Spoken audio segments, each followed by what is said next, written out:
All right, good evening, everyone. Thank you for joining us tonight. I'm Jessica Grant, the Supervising Transportation Planner with the City of Santa Barbara. This presentation is also being translated in Spanish in real time by my colleague Jose Rivera, and you can click on the interpretation button below if you want to hear the presentation in Spanish. Interpretación disponible, elija su idioma preferido. Interpretación aquí y español aquí.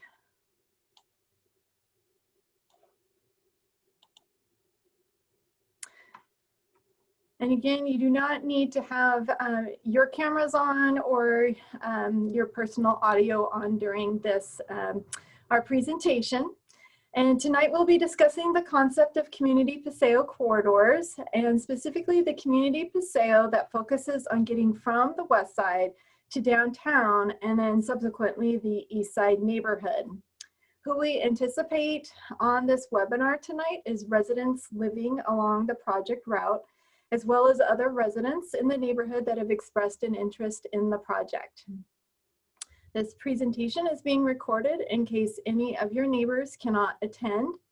Feel free to use the Q&A function to type any questions or comments anytime through the presentation. We will have a moderator come on at the end of the presentation to ask myself and Derek Bailey, our city traffic engineer, any questions you may have.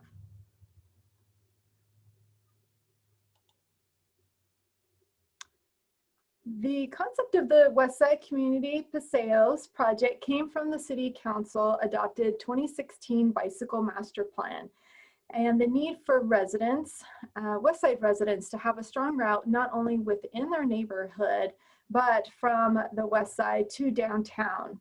And last night we focused on the connections within the West Side neighborhood, and tonight we'll focus on connecting the West Side to downtown. We have received a state active transportation grant for the project's design and construction.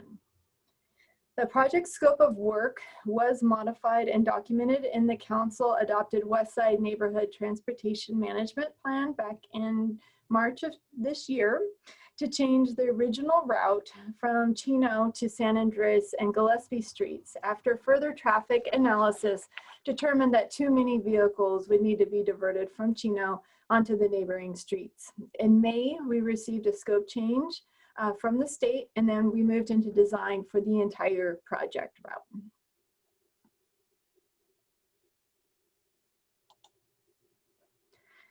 The concept of community paseos is finding routes in the community that have a higher level of infrastructure, whether you're walking, biking, scooting, or driving. So where does it make sense to have a higher level of infrastructure? For walking and biking is streets that have a low volume of vehicles. And here's a map of our community paseos corridors currently in design. These community paseos connect to the heart of downtown Santa Barbara, as well as schools, parks, and community centers. As you currently navigate within your neighborhood and other neighborhoods in the city, you'll observe that some intersections are easier to navigate than others. Some key features along the community paseos corridor may include improved crosswalks, safer bike routes, traffic signals, access ramps, landscape peninsulas, a shorter street crossing, a new street lighting, and improved signage. And for the Westside Community Paseo, a lot of features are placed near the schools, parks, and businesses. And for the Eastside Community Paseo is also, there are features located near schools, parks, community center, the library, and businesses as well. So what can you expect on a community Paseo corridor? Well, it's low vehicle volume streets, added walking and biking features, and drivers can expect a neighborhood atmosphere. You could also have low vehicle speeds to create a low stress environment where cyclists of all ages feel comfortable for riding in the middle of the street.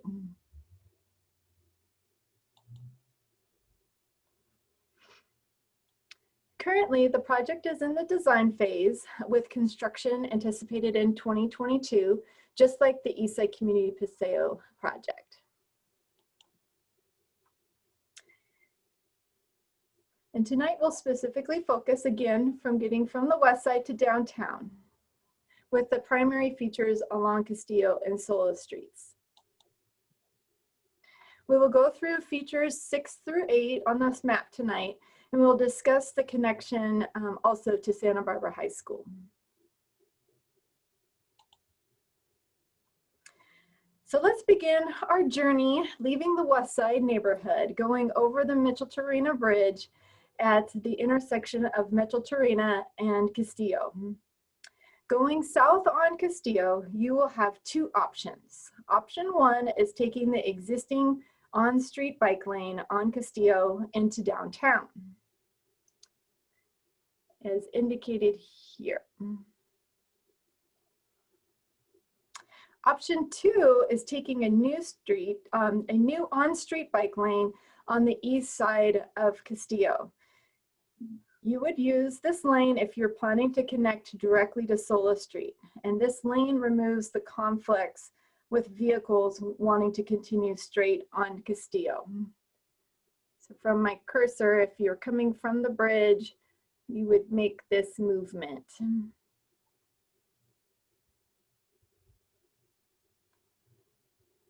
Option 2 also has a contraflow lane, which means a bike lane is going in the opposite direction of traffic.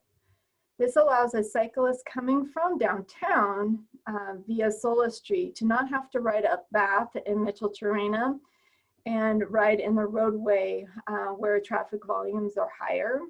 So the cyclist can continue on Sola Street, and then once they hit the intersection of Sola and Castillo, they can turn right and go north along Castillo, and then left at the Mitchell-Torena Bridge to on Mitchell-Torena Street to go over Mitchell-Torena Bridge.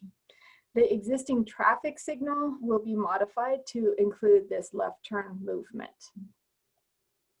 And again, if you're coming from Sola, you would make a right turn onto the contraflow lane.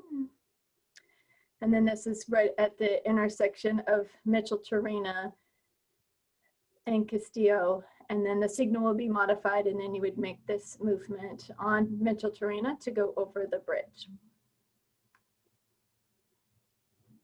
This contraflow lane is really important because it creates a connection between Mitchell-Torena and Sola streets that avoids any type of parking removal on Mitchell-Torena. That said, there will be 13 parking spaces removed on the 1400 block of Castillo to accommodate this.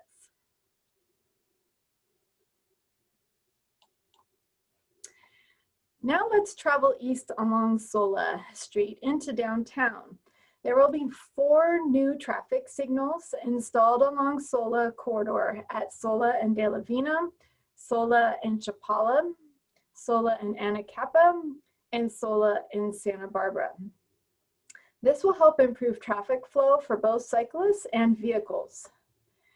Please note that we are seeing a higher volume of traffic right now on Sola due to Victoria Street being closed temporarily, and we don't anticipate this in the long term, as Victoria Street is planned to reopen once the Ensemble Theater reopens.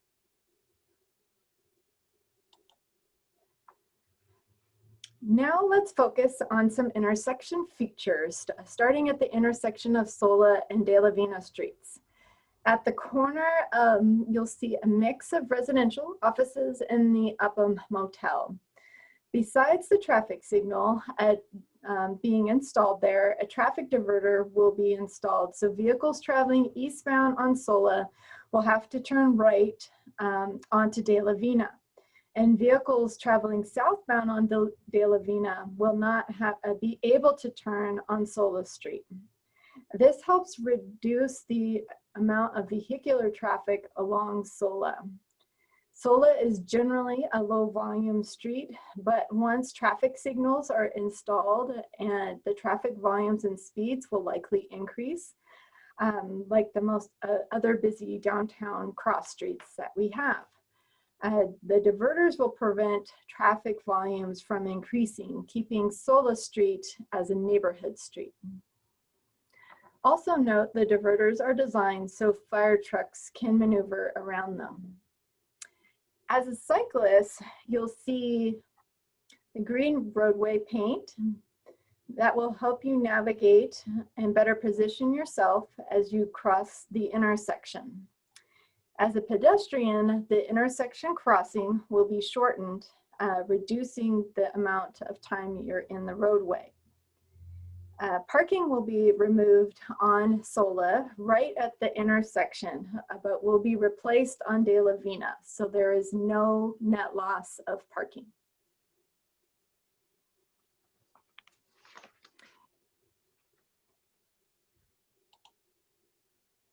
And here is a Photoshop image of what this intersection looks like.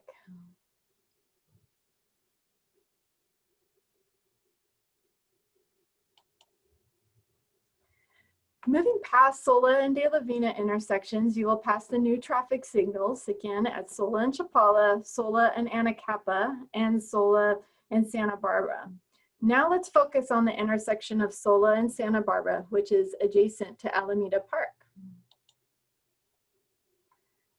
Besides the traffic signal, there will also be a diverter installed so vehicles traveling eastbound on Sola will have to make a right turn onto Santa Barbara Street. Vehicles traveling northbound on Santa Barbara will not be able to turn on Sola Street. Again, this helps reduce the amount of vehicular traffic along Sola. And as a cyclist, again, you will follow the green roadway paint to better position yourself as you approach and ride through the intersection. As a pedestrian, this intersection crossings will be shortened, reducing the exposure in the roadway. Parking will be removed on Sola right at the intersection, but will be replaced on Santa Barbara Street, so there is no net loss of parking.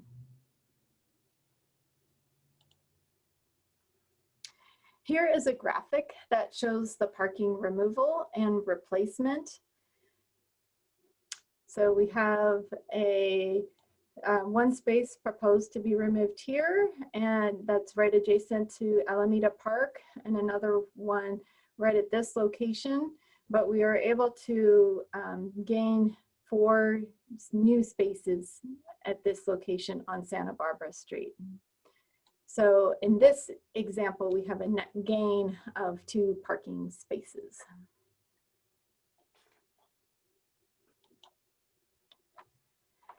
Now let's move to the intersection of Sola and Garden Streets, which is another entrance to Alameda Park near Kids World. The stop signs will be switched from Garden to Sola to favor cyclists. Curbs will be extended to shorten the crossing distance and exposure in the roadway. This now concludes the majority of the features along Sola Street, and feel free to use the Q&A function if you have any questions or comments, and we'll answer them at the end.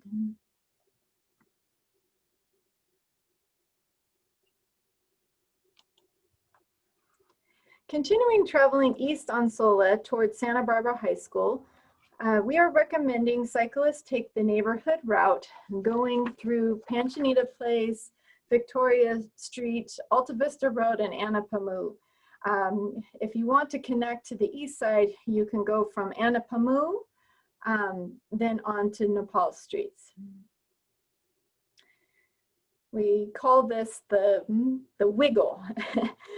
There will be no diverters or bike lanes proposed in this area, as it is already great for biking, and no parking will be removed. We will be installing new curb ramps or access ramps at the corner of Sola and Salsa Puedes, Sola and Panchinita Place, and Panjanita Place at Victoria, and the locations that are currently missing access ramps. There will also be stencils. We call them greenback sharrows, which will be basically a wayfinding bicycle stencil for cyclists to navigate from Nepal Street to Sola Street and vice versa. Again, if you have any questions, feel free to use the Q&A button to type any questions or comments you might have.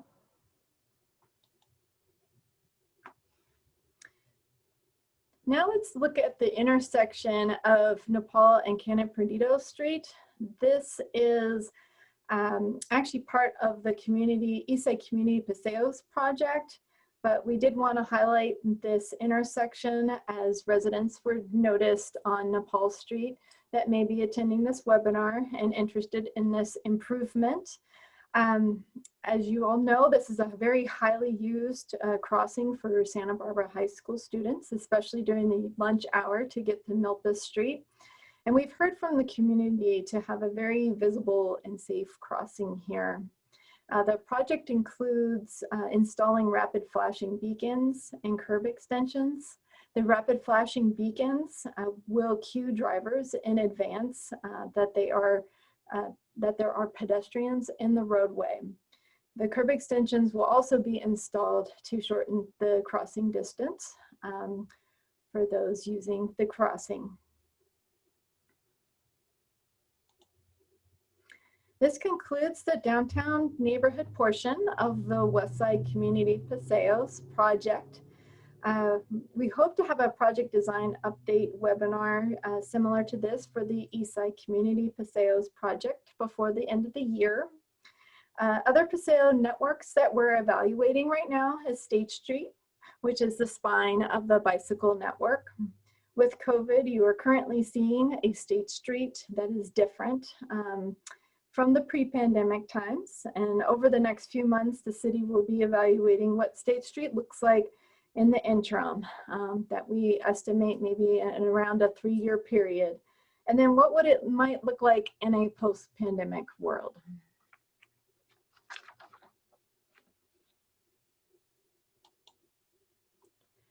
All the work that we do is consistent with the City Council's adopted Vision Zero Santa Barbara strategy, and it's to eliminate all traffic fatalities and severe injuries in the roadway, and to increase safe, healthy, and equitable mobility for all roadway users.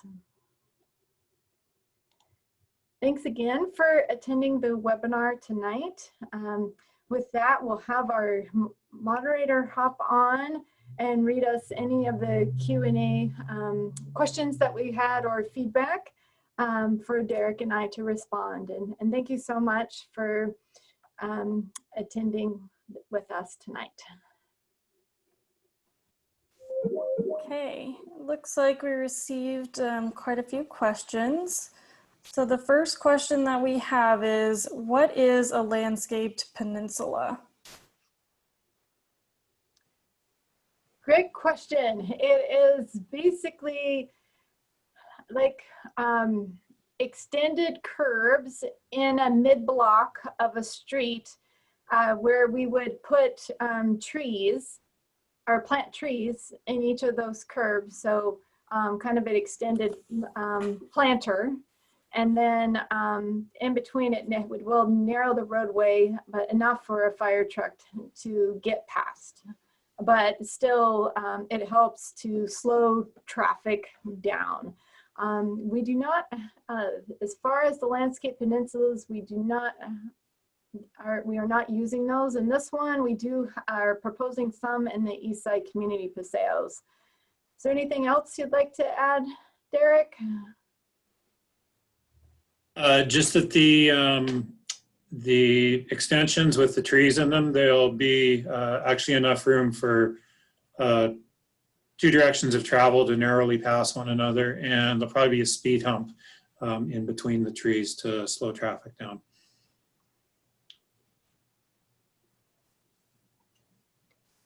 Okay, Our next question is, any plans for traffic calming on the 3 blocks on Nepal Street, i.e. stop signs, etc.?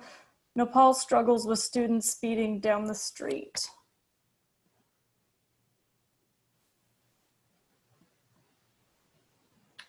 I'll take that one. That's a really great question, and we're actually hoping to get some feedback from the community on this topic. It's been our observation that generally speaking, Nepal is not a very busy street, but it can really spike during special events at the bowl or when students are coming and going before or after school or at lunchtime. So during those times, it can be a little bit more intense and less friendly for cyclists.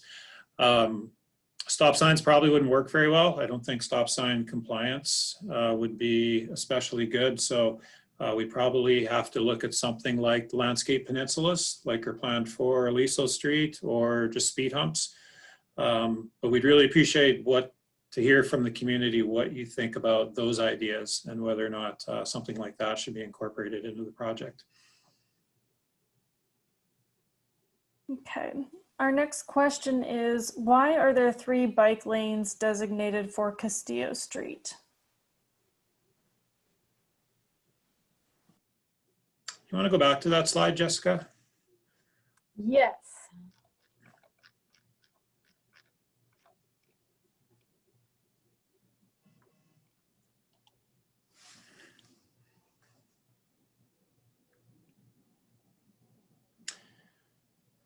Okay, so the 3 bike lanes each serve a really distinct purpose, and they're where they are to design or to minimize conflicts with vehicles, so that cyclists aren't having to cross vehicle paths in order to continue on to their destination. So for southbound, we'll start with going down on the screen from Mitchell-Traina. The bike lane that's on, as we're looking at it on the left-hand side, that's the existing bike lane. And cyclists that want to continue going down Castillo towards Carrillo, or even further towards the beach, they'll stay in that bike lane.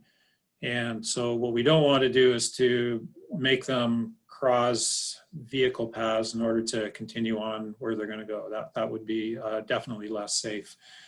On the opposite side of the road, where the green is, we have to remove parking on that side of the street, and that was one of the big trade-offs with this alignment. And that was, if everybody remembers, that really intense discussion on Mitchell-Traina Street and all the parking removal that was discussed for that street.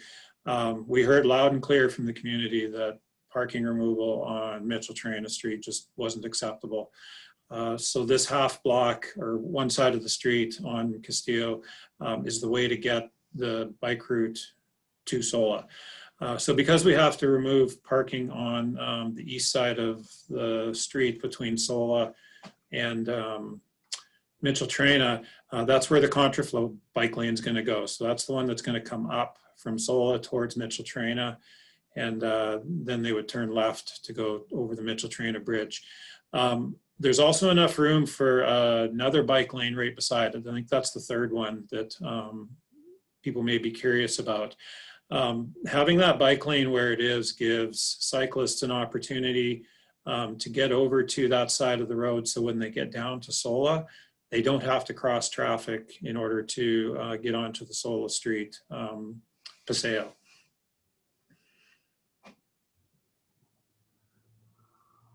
Thank you. Our next question is, will the other intersections on Sola, like at Chapala Street, have 4-way stop signs installed?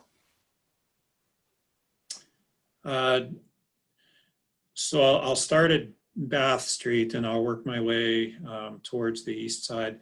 Bath Street will have new curb extensions and crosswalks, and the bike limit lines will be moved out into the closer to the path of travel, so that it's easier for them to cross the street.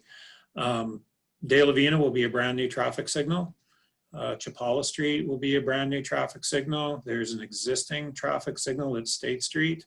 There'll be a new traffic signal at Anacapa Street and a new traffic signal at Santa Barbara Street. So there'll be 5 traffic signals in a row. And those traffic signals are going to be synchronized with one another, but they're going to have a slower progression speed that we call it. If you can think about driving down Anacapa Street or up Santa Barbara Street, how the signals are timed for about 25 miles an hour.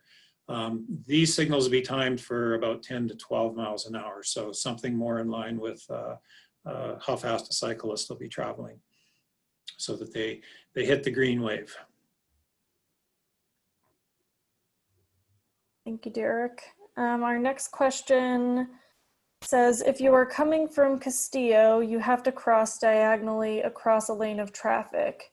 How will that be addressed? From Castillo, I guess there's 2 possible things that could happen if the question is about northbound. So once they're on Castillo, going north towards Mitchell Train and they get to the traffic signal, there'll be a protected movement. So when the cyclists are served, they'll be able to turn left across the intersection, and all the other approaches will have a red light.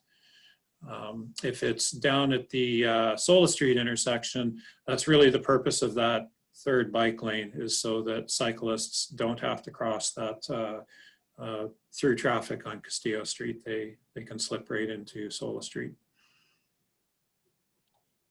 Thank you. The next question is, will the Sola Street signals be timed for bicycle speeds or vehicle speeds? Yeah, that's a really great question. And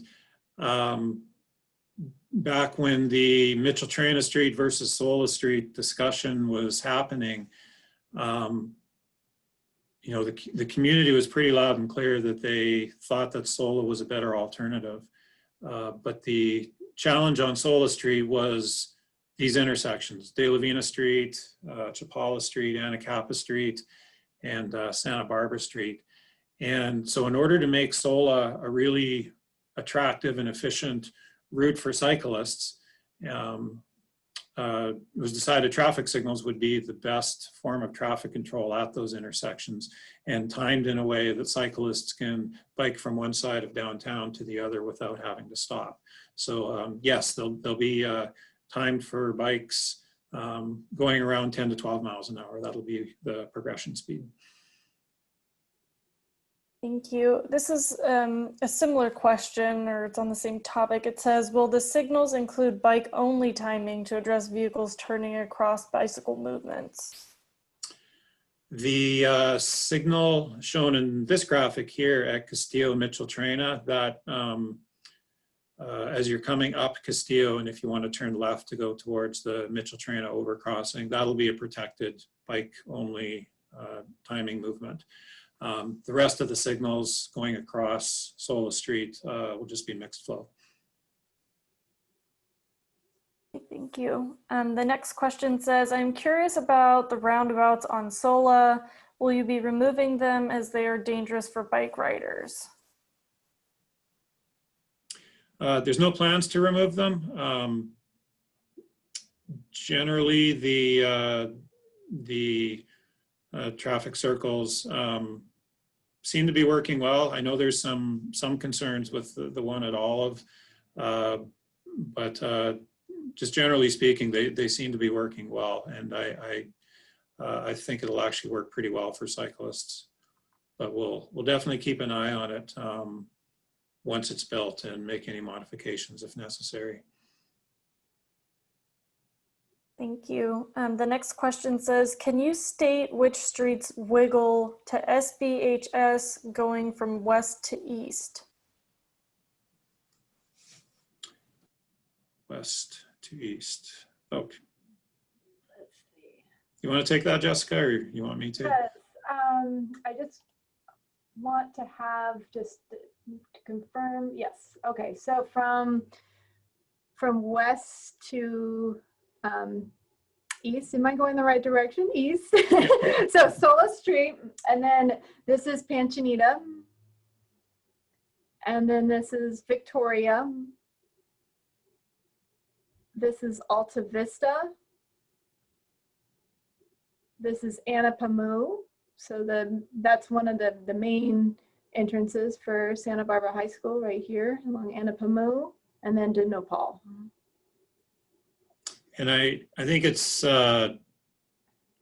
worth talking about right now, just kind of why this wiggle and what the logic behind it is. It seems to be about the flattest route through the neighborhood. So as a cyclist, can lose a lot of momentum going up hills. It's also the lowest volume selection of streets or combination of streets. You know, there was discussions on should it go down Salsa Puedes, but then that means an extra block on Anapamu, which is really busy. You know, should it go all the way over from Sola, all the way over to Alta Vista, but then it adds a steep hill into the mix. So this seems to be about the best combination of low volume streets and good terrain to follow. Yeah, there's definitely trade-offs with using Salsa Puedes or Alta Vista all the way, but this seems to be the best combination. Thank you. So we have a question that says, how do you expect people to use the corridor? What would the materials be used to show the pathway? So there's really going to be not much material change to the corridor. I mean, we're still going to be dealing with paved and concrete streets. Every so often along the corridor, there will be what we call greenback sharrows.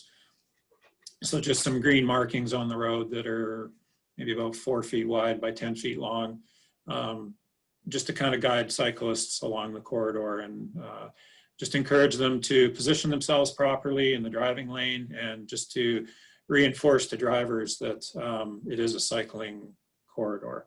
So just visually, I'd expect maybe 1 or 2 of those per block. That's what people will notice. I don't have a stencil of the greenback sharrow, but it's essentially this stenciling here that you see in this image with the green in the background. That would be stenciled strategically along the roadway just to provide wayfinding for cyclists. Thank you. Our next question is, do you plan to add streetlights on any of the bike boulevard? Yes, we do. There's actually a separate project that's going to be built ahead of this one that's going to add streetlights on Sola Street from about Bath to Garden Street. There'll be new lights at the intersections, and they'll look a lot like the De La Vina Arriaga traffic signal that was built a few years ago. And actually, can you go back to the rendering, Jessica, that showed the, yeah, and kind of in the left side of the intersection. Yeah, those are the style lights that are going to be used along Sola. We call them the domus lights. They look like green decorative domes. So there'll be 2 of those lights, about 2 lights at every intersection, and then 2 lights in the middle of the block. There were a few lights that were recently completed between Chapala and State Street, next to the Arlington Village housing development that was just completed. There'll be the identical lights to those, and there'll be kind of 2 lights in the middle of the block. So the block will be kind of divided up into thirds for lighting. And we did not take the lighting further east than Garden. We know that the Upper East is more sensitive to lighting and enjoys their darker neighborhood. So that's where the lighting corridor ends. Thank you, Derek. Can you explain the Mitchell-Terrena / Castillo crossing for cyclists coming from the west side? Right on Castillo to then turn onto Sola. What about drivers going straight on Mitchell-Torena through the intersection toward downtown? So I think we're talking about eastbound traffic and eastbound cyclists on Mitchell-Torena. The cyclists will be positioned to the right of vehicle traffic, so they'll be kind of in that green skipped area, and they'll turn right onto Castillo, and they will position themselves. So if they're going to go straight on Castillo down towards the beach, they'll be in that right-hand bike lane. Or if they want to go to Sola, they would just position themselves on the other side of the road so that they can turn left without any conflicts once they get to Sola. Thank you. The next question is, how do you plan to make concert visitors aware of the bike boulevard? They said Alta Vista is a busy street on concert and football nights. Right, and the same concern would be for Nopal as well. And I think it really comes down to the question back to the community about speed. You know, we acknowledge that there's going to be these spikes in traffic on event nights. But is there anything the community would like us to incorporate into the project to control speed, if speed is a concern? So we'd love to hear from the community about that. Thank you. The next question says, will the two-way bikeway on Castillo be physically separated from vehicle traffic? Can you go back to that again, Jessica?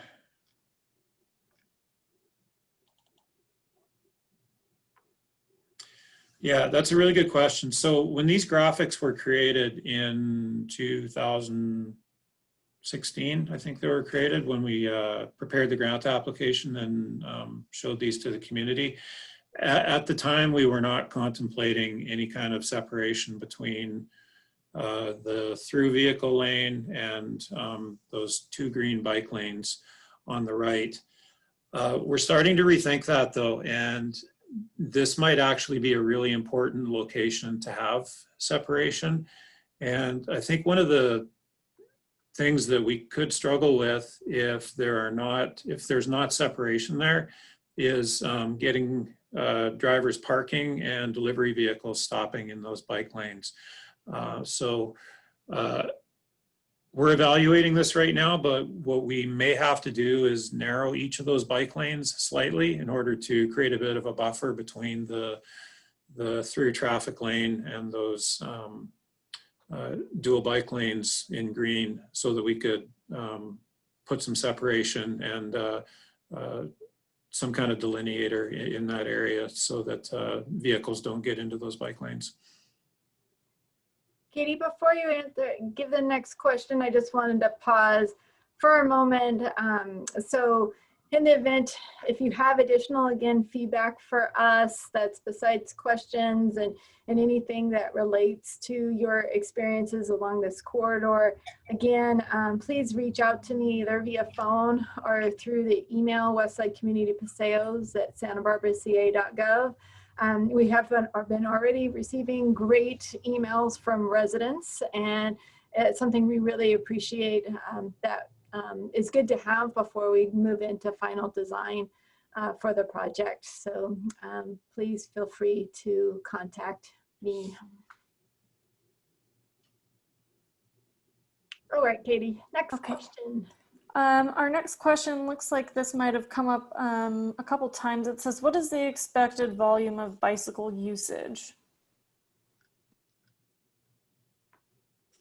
That's a really good question, and I don't think we have a really good sense for that yet in terms of sheer volumes.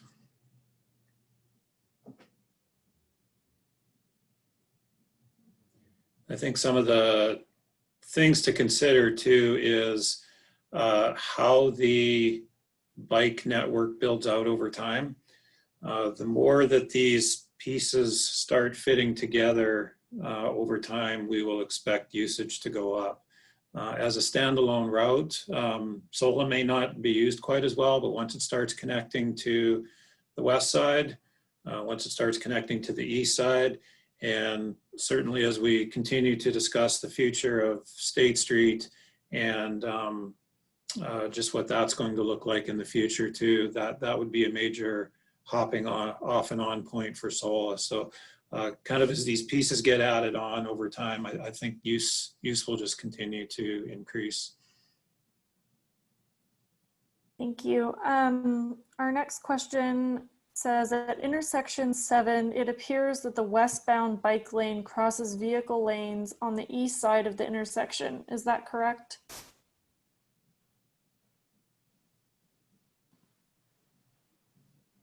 Hold on, Derek. There's two, well, we have two features, both with note 7, just because they're both traffic diverters.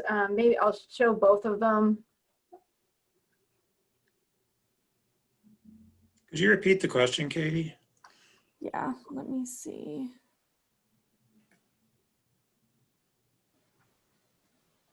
It says at intersection 7, it appears that the westbound bike lane crosses vehicle lane on the east side of the intersection. Is that right? Westbound bike lane crosses vehicle lane. I don't think it's this one. Let me. Yeah, maybe if you could just hover your, for each of these, if you could hover your cursor over what the expected paths of travel will be. Yeah, and it's worth noting on this one, there is a green bike lane marker on the south side of the road there that shouldn't be there, that one, yeah. We would expect cyclists to kind of ride more in the center of that approach and line themselves up with that path on the opposite side of the road. So yeah, that would be the path if you're going from east to west. And then from west to east would be, yeah, like that. And then on this one, again, if you're traveling on Sola eastbound, and you're going to be, vehicles are forced to turn right, but as a cyclist, you already will be sharing the road, and then you would continue on through the green stenciling, then across the way. Let's get a better image. So this again serves the space for vehicles for the right turning movement. So, and then vehicles can't no longer go straight westbound on Sola. So you won't be going against any traffic at that section. And so you would follow the bike lane here, cross the skips, and then back into the lane position on Sola Street there. Thank you. We have a question that says, can you show us what the green bike lane will look like on the 300 to 600 East Sola Street section? 300. So that's going to be east of Garden. So there won't actually be a bike lane and any of Sola Street. So there's no bike lane, and that's maybe just to reiterate a really important distinction between the community Paseo and a bike lane type facility. Bike lanes generally involve parking removal. There's not many streets in Santa Barbara that have room to add bike lanes without parking removal or without a traffic lane removal. And so that was that really hard discussion that took place on Mitchell-Traina Street. And that's what really pushed this project towards Sola. Sola's a lower volume traffic street that cyclists of all ages and abilities will feel comfortable riding down the middle of the street, occasionally mixing with traffic, but just not very often. And when they do, it'll be slower speed traffic. And so the visual that people will see is just those green markings that we talked about a little while ago, those greenback sharrows. So there'll be a couple of those per block. Again, they're going to be about 4 feet by 10 feet, painted green stencil on the pavement. Do we have a graphic of that, Jessica? Yeah, I'll try to pull up the presentation from the night before that shows one on Gillespie Street.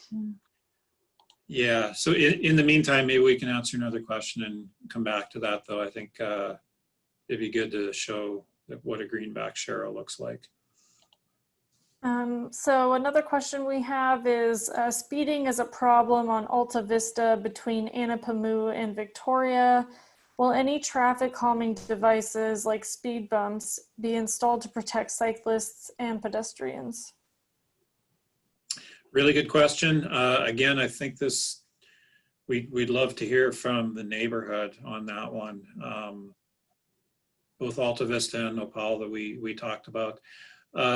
Yeah, if you think there's something else that should be incorporated into the project, please let us know. Jessica put up the contact information a little while ago. We'll do it again.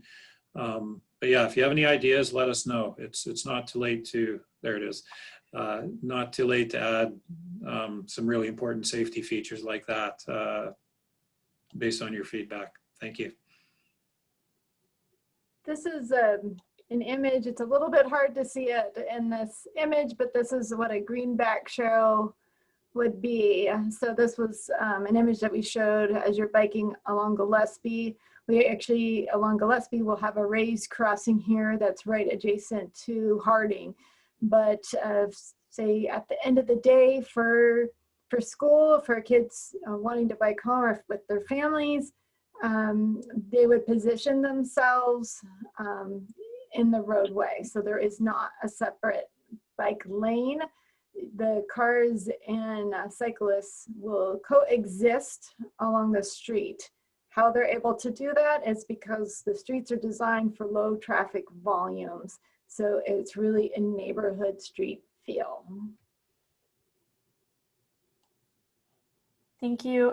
We had someone ask if the webinar is going to be available for the attendees. Yes, the webinar will be available. There's a delay from Zoom that we would usually get the link in the morning. And then as soon as we do, then we will update the project website at santabarbaraca.gov/Westside Community Paseos. I believe we have the webinar already posted from the night before. If not, it's coming soon, but hopefully by Monday, they will both be up there. Thanks, Jessica. We have a question that says, I understand the intersections, but can you explain what mid-block of the blocks of SOLA will be like with regards to parking and traffic flow? Good question. No change in parking other than those few spaces that Jessica described earlier, but none in the middle of the blocks, no parking change. There aren't any speed control features proposed along Sola Street. So middle of the blocks, the only thing that people will notice are just some of the pavement markings that Jessica showed a second ago. Thank you. I think this question relates back to one we addressed earlier about it says, if there are no bike lanes, how would people use this and consider this corridor safe? Maybe you can kind of explain a little bit about the safety of the Paseos. Great question. And it really gets down to kind of the concept of exposure to traffic. So if you think about varying types of streets, everything from a really quiet neighborhood street to a really busy arterial street or expressway or something like that. Each of those streets has a type of bike facility that is appropriate for it. So on like an arterial street or an expressway or something like that, you want some physical separation between cyclists and fast-moving vehicles in order to have safety. But as streets get less busy and traffic gets less fast, then it becomes more and more okay to have occasional mixing with bikes and vehicles. And kind of at the lower end of that spectrum, where streets don't have very much traffic. And, you know, I'm thinking back to when I was a kid and my mother let me ride my bike around the neighborhood just because the neighborhood I grew up in at the time didn't have a whole lot of traffic, and she was okay with me doing that.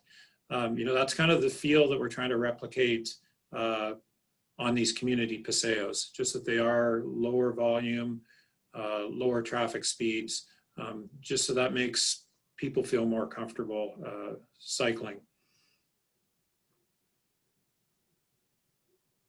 Thank you, Derek. We received a question that says, for blocks of SOLA that you can't turn down in a vehicle, like from De La Vina, how should cars park on the north side of the street? Would you U-turn?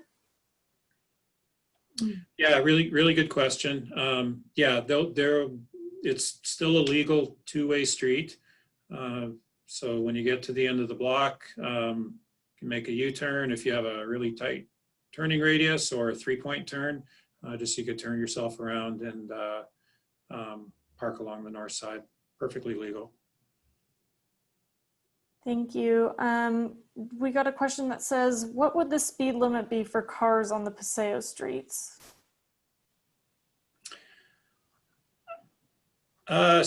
Speed limit will probably be 25. That's the lowest we can set it legally in California with the California Vehicle Code. But ideally, operating speeds are down more frequently around 20 miles an hour or so. Just that just really, again, gets to that feeling of comfort for cyclists and safety with lower vehicle speeds. So those are kind of the target operating speeds, kind of in the low 20 mile an hour range. Thank you, Derek. We have a question that says, how is this going to look on Victoria Street, Sola Street, and Panchita Street? Will it only be a green painted path on the side of the road for both lanes?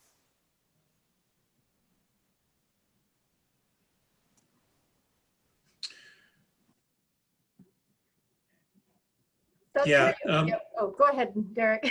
Okay. Yeah. This section of, as we're kind of getting into the Upper East on Sola Street, generally the volumes and speeds in this area are already quite low, and it's already a pretty comfortable cycling route. And so there doesn't need to be any physical improvements made. There's probably just going to be some small signs that guide cyclists through the neighborhood, and again, occasionally those green stencils on the pavement. So that's a good visual of it right there. So there'll be a few of those just kind of guiding cyclists through that area. And it's my sense that this area north of the high school is probably going to be the least busy section of the bike route. I think the more heavily traveled as far as cycling traffic goes is probably going to be between the west side over towards State Street, maybe Anacapa, Santa Barbara. But I think as we get north of the high school, there won't be nearly as much through traffic. Thank you. We received a question that says, is signal timing being considered to accommodate bikes crossing Milpas on Canon Perdido? Thinking about left turning motorists on Canon Perdido onto Milpas and bikes going straight, could cyclists get a lead on the green signal?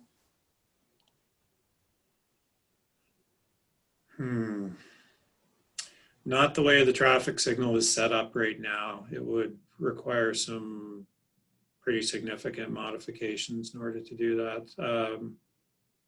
That's a really good comment, though. Let us look into that. Thanks for bringing that up.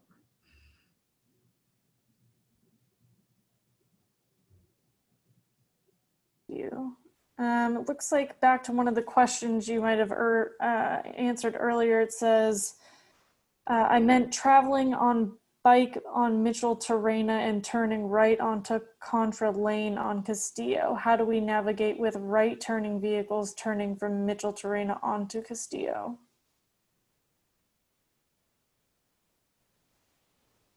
Yeah, good question. Vehicles and bikes generally don't turn parallel like that. They do have to go one at a time around the corner. So just as you're turning the corner, you would just go directly into that lane.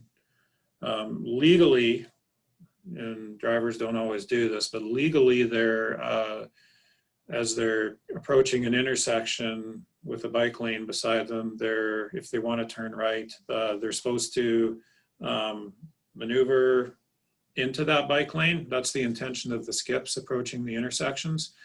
And that way cyclists don't pass drivers, drivers don't pass cyclists, and that prevents those right hook collisions where cyclists might be going straight and a driver will turn right in front of them. So legally that's what drivers are supposed to do, even though that doesn't happen as often as it should. Thank you, Derek. We have a question that says, what will happen at Sola and Laguna Street and Sola and Olive? These have no cross-stop vehicle controls. Currently, Laguna is stop sign controlled for north-south. And so east-west on Sola is the through movement. That'll continue, no change at that intersection. So as a cyclist, you won't have to stop. At Olive, that's where the traffic circle is. And again, that's a yield controlled intersection. So as long as there's nobody already in the circle, as a cyclist, you could ride right through without having to stop. So again, that kind of gets to trying to create an efficient route for these community paseos and minimizing stops. So it really becomes an attractive route to attract more cycling activity. Thank you. Our next question is, have you considered making Sola a one-way street and adding a protected bike lane? No parking would need to be removed. One way.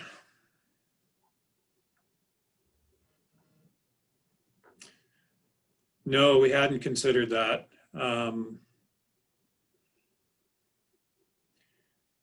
There would have to be parking removal unless you have a contraflow lane in the middle of the street, in which case there would not be any protection. One of the challenges we have in Santa Barbara is just with the width of our streets. And if you're thinking that we could possibly bring parking in closer to the center of the road and have cycling on the outside of it, we run into fire lane issues, and we do have to maintain 20 feet clear between parked cars on either side. So however we divvy that space up, that's kind of what we're constrained to. Thank you, Derek. We have a question that says, with regard to the net loss of parking on Santa Barbara, are you removing the red painted areas? Your diagram in the presentation shows the gain of parking, but looking at Google Earth, there are cars parking already in your diagram. Thank you. Great question. Those vehicles parked in Google Earth are parked illegally. They're parked in the red zone. Currently, there's at just about all these intersections, well, all of these intersections that are getting traffic signals at De La Vina Street, Chapala Street, Anacapa Street, Santa Barbara Street. There's pretty long red curbs on the main street approaches. And the reason for that is stop sign sight lines, so that drivers on Sola or pedestrians or cyclists, they have a good line of sight looking towards that main street traffic. Once there's a traffic signal that goes in, those sight lines don't need to be nearly as long, and so the length of those red curbs can be really reduced. So the amount of legal parking spaces especially in this example here, we'll go from, we'll lose 2, but gain 4. So those 2 vehicles that you see on there, they become legally parked after this change is made. Thank you. So we have a question that says, what studies have been done regarding the traffic in this area? I've lived on the corner of Panchita and Victoria for 22 years and can tell you visibility is poor and traffic is intense. They've witnessed multiple accidents over the years involving bicycles, pedestrians, and cars. Yeah, good question. Relatively speaking, that is a low volume intersection. You know, certainly there is traffic that uses that intersection, but as the analysis was done to try to find a way to get from Sola down to Nopal around the high school, this combination of streets represented the lowest traffic volume and kind of the flattest route through the neighborhood as well, so that cyclists don't lose momentum. Thank you. Are there any intersection improvements on Sola and Bath? Yes, there will be. There will be curb extensions built at that intersection, new crosswalks, new lighting. So we didn't show those tonight. Those are actually being built as part of a separately funded project, but we're going to build it at the same time so that to the public, it should all seem seamless, but that's what's being done at that intersection. There's actually 2 sets of curb extensions that'll go in. There's one at Bath and Sola and one also at Bath and Victoria, that next intersection south. So the crosswalks, they won't be brick crosswalks like at Anapamu, but they'll otherwise look similar to it. So those 3 intersections in a row will all look the same on Bath Street. Thanks. We have a question that says, cars on Sola Street from Alta Vista to Garden Street go pretty fast. How are you going to address this issue? There aren't any plans to do any traffic calming through that section from Alta Vista to Garden. You know, from the community's perspective, if you think that's something that's needed in order for this to be a really successful bike facility, we'd love to hear from you. We have another question that says, how about moving the Sola SB Street planter islands to Anacapa and Sola? That's a really good question. I'll tell you, it was a struggle designing these diverters, and the one-way streets that we have, De La Vina, Chapala, Anacapa, and Santa Barbara, presented a real challenge in circulation. And it's kind of walking this fine line between not allowing Sola to be a through street for traffic, so that once all the traffic signals go in, it doesn't become a really busy, higher speed street like some of the other downtown streets. And as well, still allowing for some important circulation that's needed. You know, State Street is our main commercial corridor. There's the need to go around the block. There's bus routes. And so there were a lot of things that went into consideration. And ultimately, that's why both Chapala and Anacapa Street, the 2 streets on either side of State Street, you know, it was decided not to do anything at those intersections. You know, when there's special events, like I said, buses, deliveries, emergency response routes, it just really pushed us away from doing something at those 2 intersections above and beyond just putting in traffic signals. Thank you. We have a question that says, do you know why the recent repainting of lane lines on Anacapa from approximately Pedregosa South is not bike lanes? A lane of traffic was removed and there are two beautiful wide spaces there now, but they are not bike lanes. Good question. The purpose of that project was not to create a bike lane. It was actually a safety project. What we heard from the community in that area is there were a lot of concerns about speeding. There were a lot of concerns about getting in and out of vehicles. Notre Dame School, Bright Start preschool is down, between Valerio and Mitchell Traina down in that area. So there's also a lot of younger children that cross the street down in that area. So improving traffic safety was the primary objective. The spaces that were created, cyclists ride in them, we see that, and it's fine. We didn't take it to a bike lane though, because it would not have connected to anything. By the time the traffic gets to Mitchell Traina, that traffic signal disrupts the traffic flow. And at that point, we have to open back up to 2 lanes in order to have reasonable traffic flow. So that area would have just been kind of a floating, not connected to anything facility. So that's really why that didn't happen the way you're describing. Thank you, Derek. Back to the question we had earlier regarding number 7. It looks like the question was posed about 7B, 3, and 4.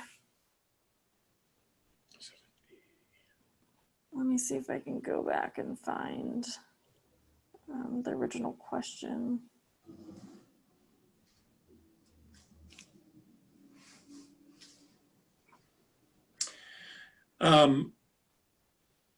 It might be a problem with our diagram itself. Unfortunately, this is more of an engineering type drawing, and there's some features that are shown on here that may be a little confusing. So can you hover over that number 4 just to the left of your cursor, Jessica? I think I might have found the original question. So it says at intersection 7, it appears that the westbound bike lane crosses vehicle lane on the east side of the intersection. Is this correct? And then they followed up and said they were asking about 7B, 3, and 4.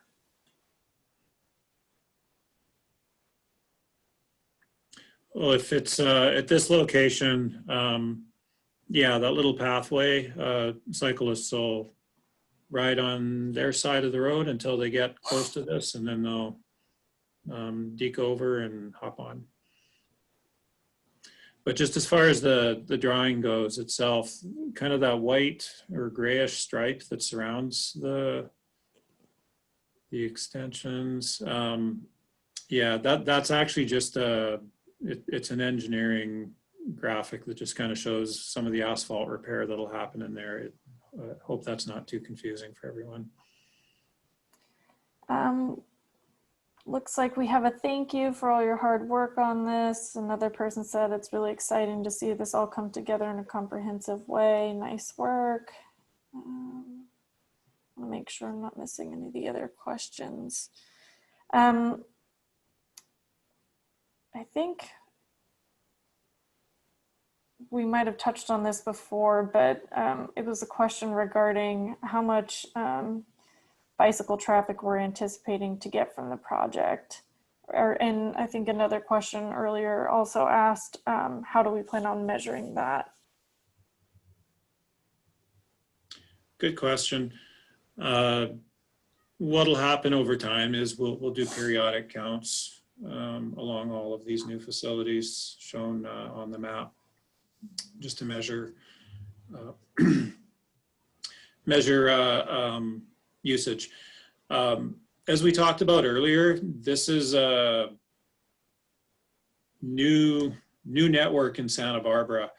But when you get to the ends of these facilities, like over in the west side at the end of Gillespie Street and at the end of San Pasqual Street, the need doesn't end there as far as cyclists. You know, there is a demand for cyclists to continue on out Modoc Road, to get to the new path that's being built on Las Positas. There's going to be a demand for that, or to continue out Modoc to go towards Goleta or UCSB.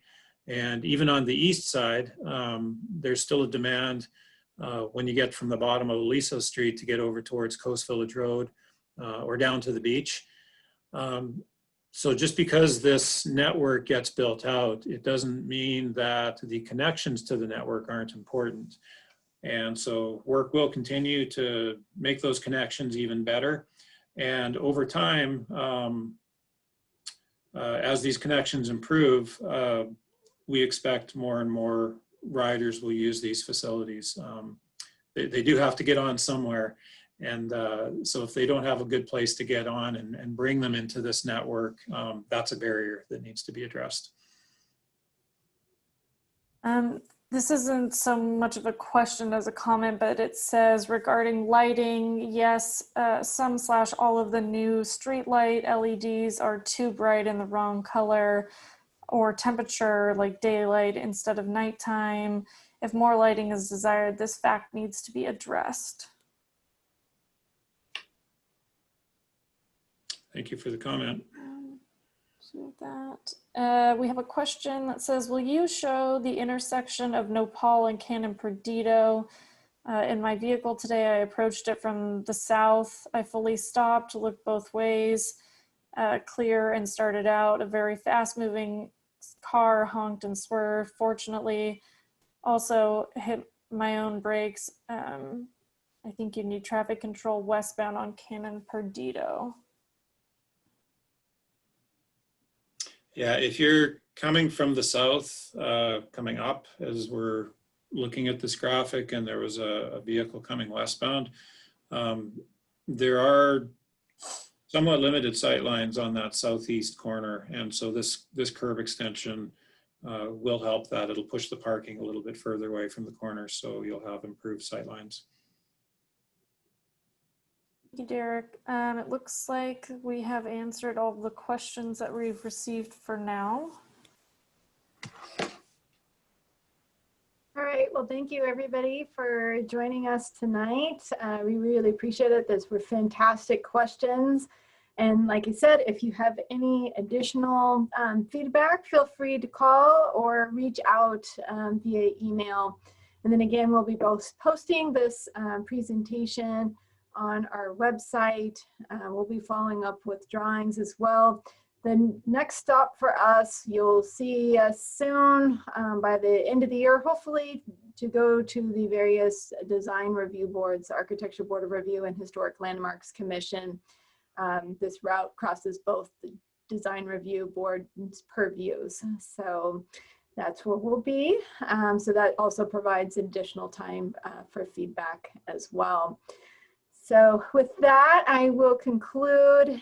Thank you again for spending your evening with us. Have a wonderful evening.